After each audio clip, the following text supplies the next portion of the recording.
Hello guys, good evening. Tignan nyo guys, sa tapat ng bahay, ang ganda ng mga decorations nila for Halloween.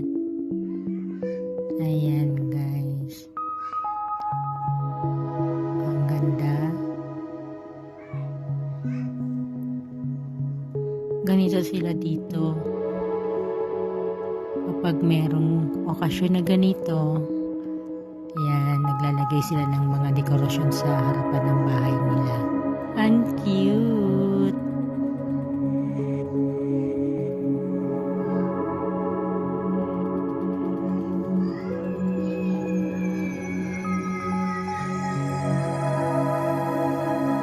Okay na guys, hanggang dito na lang. Pinakita ko lang yung ganda ng dekorasyon lalo na sa gabi.